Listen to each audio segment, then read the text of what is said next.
Woodward Heavyweights. On behalf of the Harrington Family Foundation, we have the Sneakers for Scholarships champion, if you will, former Detroit Lion quarterback, Joey Harrington joined the show. What's up, man? How you doing, fellas? Good to talk to you again. Good. Appreciate you joining us as always, man. Hey, couple Detroit Lions fans are kind of upset with the way Stafford kind of amped himself up for that. What would have been a revenge game, obviously, ended up being Jared Goff's revenge game. I guess you've had some of yourself. Can you tell fans to relax? That's just the way competitors kind of like hype themselves up. It's nothing personal against the team, the city, or anything. It's kind of how competitors are. What are you looking for here? Are you looking for the tame response or the real response? Because I can tell you, when I came back to play the Lions in Thanksgiving the year after I got traded, it just you do what you can, you do what you need to get yourself ready to play. I mean, and obviously the Lions and Stafford have a huge history. He's a phenomenal football player. He was a Hall of Famer for the Lions, but wasn't able to take him, to that place that Jared Goff did. And the fact that he had to get himself hyped up, or the way that he got himself hyped up for that game, playing for the Rams, he's on a different team, doesn't take away what he did with your organization previously. You do what you got to do to get yourself ready to play. I'm trying to tell. Yeah, that's what I'm saying. It's not like he said anything crazy. Like walk in and say, "Hey guys, it's so great to see you," and just go around like hugging and kissing babies and stuff. Like, no, he's going to play a football game. He plays for the Rams. Like, that's can't wait to lose, boys. Yeah, yeah. That's what Calvin said to him before the game. He was like, "I need a couple from you, and I'm not talking about touchdowns." Like, it's just, and they're boys. It's the competitive spirit.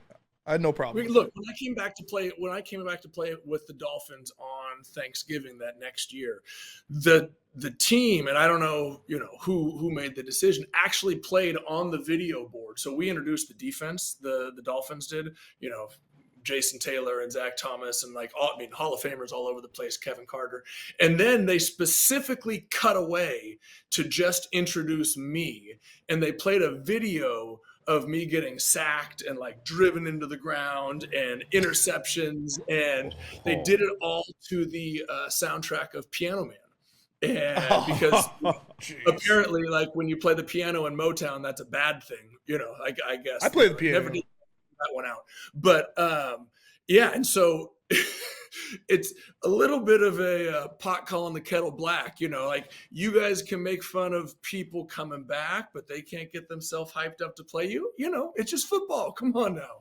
Yeah, exactly. I loved Stafford. I was a big Stafford guy. Obviously now I'm rooting for Jared Goff and the Lions, but I liked seeing that. He was getting in his zone to get back there and try to win a game for his team now. So I was fine with it. It made it a great game too because he played really well. Played a great game. It is draft week. And so I wanted to ask you about the quarterbacks in this draft, and specifically a guy that a lot of Michigan fans are familiar with in J.J. McCarthy. First, what is your initial breakdown of J.J. McCarthy and what he can be in the NFL? And then also, when you hear your name in the draft being talked about when the draft season starts and it's maybe he's a first rounder to now it's he could be the second pick in the draft, how much of that noise do you pay attention to? Okay, so I'm gonna ask you to back up a little bit and save that second question because I'm gonna forget it. Okay. After answering the first one.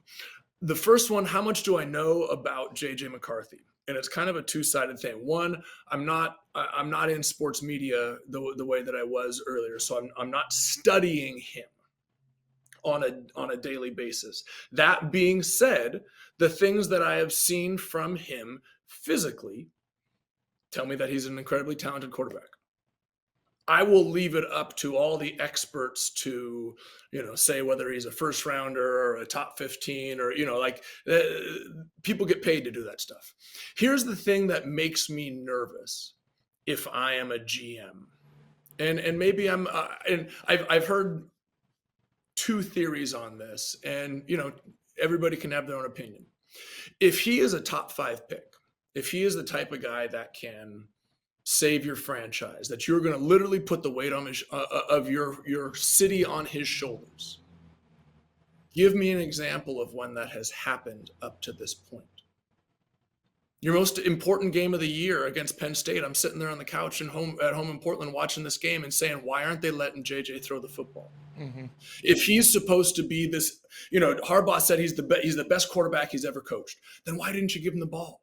Why didn't you put the ball in his hands? And I understand you're a run-first defense, mindset type of team, but I don't know. I mean, I probably watched him play 5 or 6 times this last year, and I don't know that I could pick out 5 or 6 memorable throws that he made. I could think of, there were a couple in the championship game. And so for me, it's one of those things that I see that he has the talent to do it. That's undeniable. Mm-hmm. But I want to see a more consistent or more a larger body of work. If I'm gonna spend, I'm gonna put the fate of my franchise on this guy's shoulders. Yet his coach in college never once put the fate of a game on his shoulders. Mm. That's the thing that I'm having trouble putting together. Yeah, I agree. I'm a Michigan State alum, and so I was happy when they weren't letting him throw the ball until it was 49-0 this year, and then that kind of sucked. But I thought he had all the talent in the world. I couldn't understand why they wouldn't let him turn it loose. But the other question I had was his draft position has been going up and down since they started talking about it. At first was maybe a late first-round pick, maybe a second-round pick, and now he's closing in on being a favorite to be the second pick in the draft. When you're in that situation, do you listen to any of that noise that Mel Kiper and his widow's peak are saying, or do you just stay with your camp? So I got to ask you first, what's it like?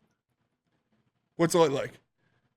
Having a perfect hairline, because if you're going to come up with Mel Kiper like that, you better be ready to back it up with something. You got look at you. You tell us. You do it.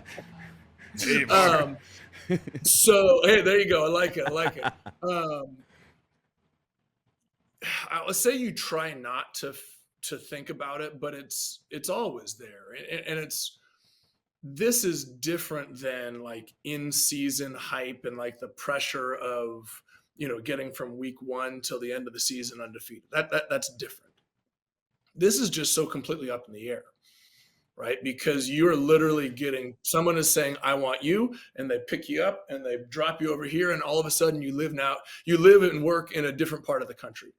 So you try not to think about it because these decisions have an impact. But at the same time, you also have to kind of understand that I wouldn't be surprised if certain teams are pushing narratives, right? Mm-hmm. I took a trip to Carolina. So the 5 teams that were looking for quarterbacks when I was coming out: Houston, Detroit, Cincinnati, Buffalo, and Washington. Kansas City was in there too. I took a trip and Carolina had the second pick of the draft. So David Carr was going first, and then essentially Carolina was on the clock. Well, Carolina flew me out there, and I kid you not, I got picked up at the airport by some scout who was like, yeah, I make copies of stuff on the weekends. And then I went in and I think I may have met with some low level executive, and I just sat in the hotel room for a while, and then they put me back on a plane and I went home, because all they were trying to do was give the impression that they were interested in drafting me at number 2 when everybody knew they were picking Julius Peppers.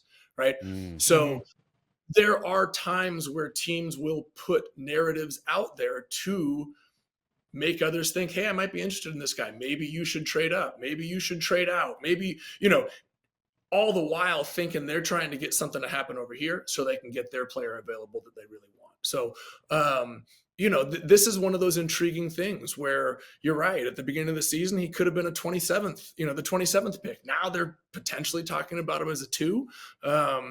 I think the one constant that you can always count on in the NFL draft is there's going to be some sort of surprise, right? Someone is going to be expected to go at 4, and they're not going to go until 14, like that. But at the end of the day, like, as long as you're coming in expecting that, then you're a professional, and no matter where you end up, you go out and you just play. For sure. Joey, and obviously here for Sneakers for Scholarships. I want to sneak in one more draft question before we get to that, though. Yeah, for sure, man. We watched the NFC Conference Championship game. We spoke about the playoff win. What is it that you think the Detroit Lions need to acquire in this draft to help them reach that next step and start talking Super Bowls? Man. That's a tough question. Admittedly, I watch more of the Detroit Lions offense than I do defense. That just, that's just, I'm a quarterback. I love watching that. If I'm going to say something off the cuff, and for no other reason than you're going to be able to score points with this offense, I'm going to say they need a lockdown corner. They need a safety. They need to really develop that secondary, because if you think about who, and I'm not saying that they have it right now, but if you think about what this team is going to be and how they're going to win games and what they're going to need to do on the defensive side, those teams that have lockdown corners, those teams that have a guy that can completely shut down one half of the field.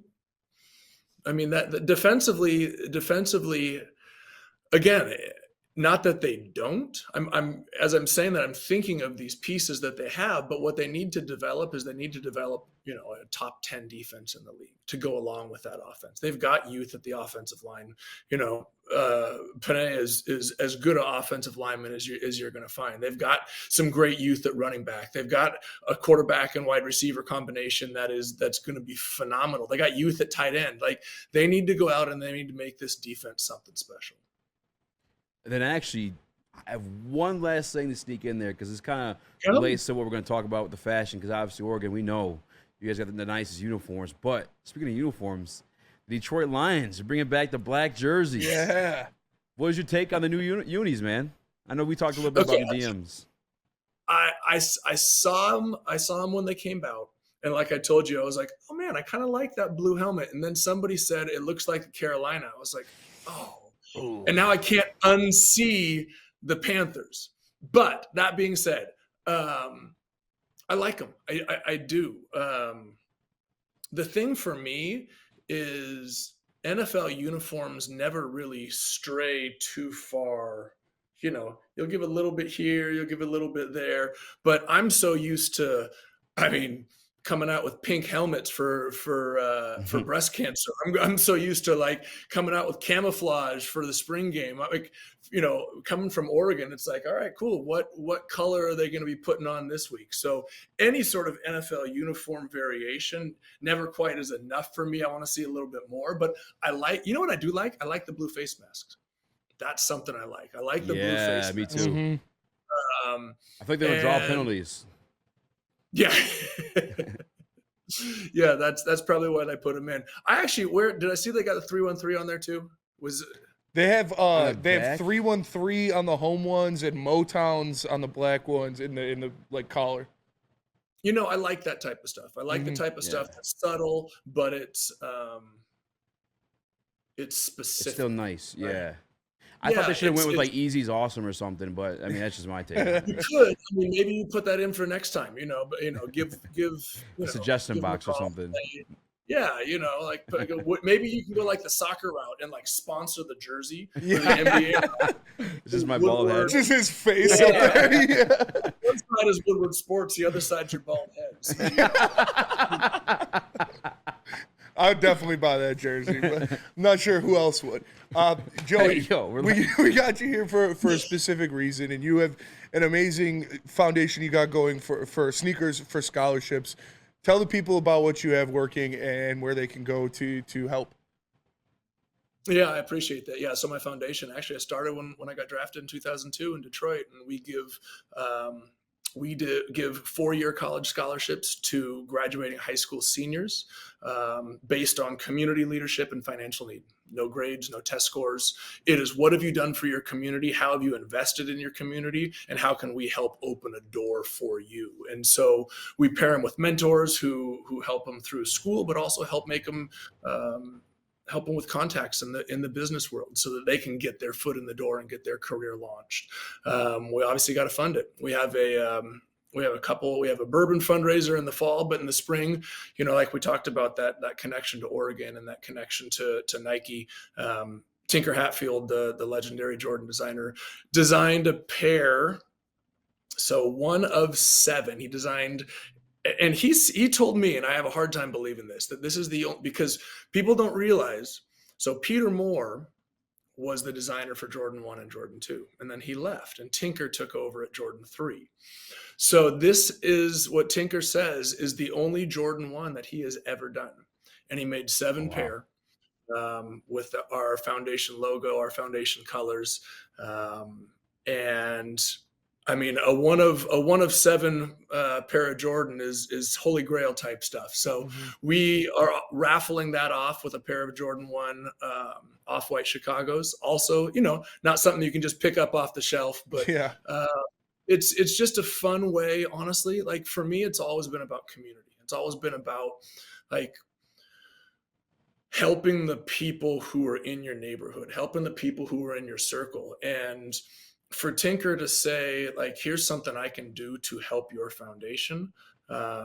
It was a huge, I don't even know what to say. Like, this is the type of stuff that, like I said, for holy grail type things for a lot of sneakerheads. So, $40 for a raffle ticket to provide scholarships for students, 4-year scholarships. We currently have 16 students in school all over the state, and a network of 6 years of graduates. So 24 students who are becoming mentors for those existing students, a $40 raffle ticket to win a 1 of 7 Jordan 1 and a pair of Chicago off-white Jordan 1s. I'd say it's a pretty decent value. How about that? Yeah. That's for sure. That's awesome. That's so cool. We put the link in the chat and pinned it to the top. So if anybody's looking on where they can enter, it's right there at the top of the chat. And if you're watching after the live stream, I'll make sure I'll put it in the description as well. I have to get some pictures from you, Joey, too, to also post on Twitter and whatnot. I think it's awesome, especially the Oregon attachment to it too. It makes it a little bit more special. But any more hot Detroit Lion takes you want to get out of the way before we let you get going here? I appreciate you joining us right off the flight, man. Oh man, I'm happy to. Hot Detroit Lion takes, man. Here's what I'll say. I was just so happy to see. Detroit have joy. That's the best way to put it. Like to truly have something to grab onto and say. Now, obviously, they have the Pistons, Red Wings, the Tigers. There's so much great sports history in Detroit. But the Lions have struggled for so long. And it always seems like it's just around the corner. It's just around the corner. Hell, I was hearing like it's just around the corner 20 years ago when I got drafted. To have a guy that, frankly, many people thought was just going to be a stopgap at quarterback. Mm-hmm. Bring this town and this team to a place that Detroit hadn't seen since, what was it, 1950s? What was it, 1958? Yeah, 57. 57. I mean, that's just that. I was sitting on the couch and I was happy. I was really happy to see the joy that brought the town, the team, and the Lions fans, because you know what? They deserved it. They really did. And I got to get your opinion on this one thing. I just thought of it. I've been saying it for going on, all off season now that, yes, the 30-year playoff win drought is over. That was amazing. Never winning the NFC North in the team's franchise history. You got that off of the table. That's amazing. But for me, next year, I have the Super Bowl expectations. I have Super Bowl aspirations. And if we're not holding the Lombardi trophy, I'm going to be disappointed. Hold on. You said 2 different words. You said aspirations and expectations. Which one is it? Expectations. If they don't win the Super Bowl next year, I'll be disappointed. They seem to be talking like that too. Jared Goff went out on a podcast and said that is the goal. That's always been the goal. Should Lions fans and Lions players be thinking Super Bowl or bust next year? Should they be thinking Super Bowl or bust? Yes. However, okay, I understand this is different, right? But like, there's a difference between getting back to the NFC Championship game or getting to the Super Bowl and not winning. Or like, there's a difference between getting there and missing the playoffs completely, right? Yes. So I think I would caution. There's only one team that wins the Super Bowl, right? Yeah. 32 teams. You still got Patrick Mahomes out there. You still got that dude who doesn't like to lose, right? So Yeah. for a lot of us and not that I ever had a chance, but it was like we're playing against Tom Brady, right? I still tell my kids bedtime stories about the one time we beat him with the Dolphins. Like, good night. Don't let the bed bugs bite. Don't forget your dad beat Tom Brady once. Like that. Legend. That's a real thing. And that's how the league is starting to be shaped up around Patrick Mahomes, right? Mm-hmm. My point is Detroit's going to be a hell of a football team. And if they get back to the NFC Championship game and lose, or they get to the Super Bowl and lose to a guy named Patrick Mahomes, that doesn't mean it was all for nothing, right? You've got something that you're building, and it doesn't happen in the snap of a finger, right? That's different than missing the playoffs, right? For sure. This team goes out and lays an egg and misses the playoffs. Now you can be pissed off, right? But this is going to be a hell of a football team. It's going to be fun to watch. And they're going to have to get a good bounce or two along the way in order to win that Super Bowl. But I honestly believe that not even in my lifetime, in the next few years, we could be seeing the Detroit Lions hold up that Lombardi trophy. Is GM Joey Harrington paying Jared Goff $50 million to make that happen? You mean when he's up for a contract? Yeah. Well, you better believe I am. All right. You better believe I am. Just like I told you last year. Like, remember that? Mm-hmm. Yep. Uh-huh. I had to remind you of that. Like, I never said. hey! I never said what was going to happen. I just don't think I don't think the Super Bowl aspirations with the money like that. It means a team game. You got to you got to be fully rostered. Yeah. Okay. Are you saying that they would be because the makeup of the team changes. The makeup of the team changes when you pay one guy that much money. Yes. And the guy with the most rings, notorious for taking less money, to make that happen. That's a conversation that you got to have with Jared, right? Yeah. I have always been of the mindset that, what can you do with $51 million that you couldn't do with 49? Like, I mean, seriously, at the end of the day, like, it's all just an ungodly amount of money. Yeah. And I personally would rather, take less money. I mean, and be able to put some pieces around me. If we're talking about less money being $38 million a year, I think he's still doing just fine. And I honestly think I'm with you. I think Jared Goff shares that sentiment. Obviously, I've spoken to him once in passing, but I don't know the guy like that. But yeah. I get that kind of vibe from him. He's already made so much money in his career. The one thing I feel like that he wants and that he needs is that Super Bowl championship. And he knows that with this team around him, you got to pay Penei Sewell. He's got to be the highest paid offensive lineman in the league. Aiden Hutchinson's going to be one of the highest paid defensive players in the league. Amon-Ra St. Brown's going to get $29 million. So I feel like he'll take There's always so much to go around. Yep. Well, correct me if I'm wrong in this situation too. Getting guys paid, is it sometimes the agents, because they get their cut? Aren't they the guys pushing for like the max money a lot of times in those situations too? Well, sure, but as a player, you can still say no. Yeah. Like, this is it's funny. I remember my rookie year when I got drafted, I told my agent, I'm not holding out. Like, don't be doing this stupid dance around, like, getting me it has to be this much money. Like, we're talking about massive amounts of money here. I'm here to play football. And we got to the point where they still hadn't finished up the negotiations of the contract, and practice was starting for training camp. And I called my agent. I was like, what the hell are you doing? Like, I need something to sign. He said, well, it's going to be there later, later in the day. I was like, but practice is in the morning. I'm going out to practice right now. He's like, no, you can't go practice without a contract. I was like, there's no guarantees. I was like, I showed up here to practice. Like I'm here to play for this team. So I went out and practiced the first day without a contract and then came back in and signed it afterwards. So at the end of the day, the player has the control to determine what they want to do. But yeah, the agent, of course, is going to be pushing for it. Joey, man, I appreciate you joining us. We got a few pictures of those sneakers. If people want to see them, you guys can donate. Get your ticket for the raffle.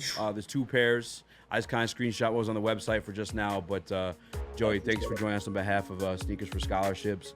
And have a great day, man. Thank you. Yeah, much appreciated, fellas. Thanks for helping me get the word out. And anytime, you know where to find me. Awesome. Yes, sir. Thank you so Appreciate much, it, man. Joey. Appreciate it. See you guys. Dude is the man. Electric. Dude, 2 electric interviews. Joey is the man. Cool, very cool guy. Yes.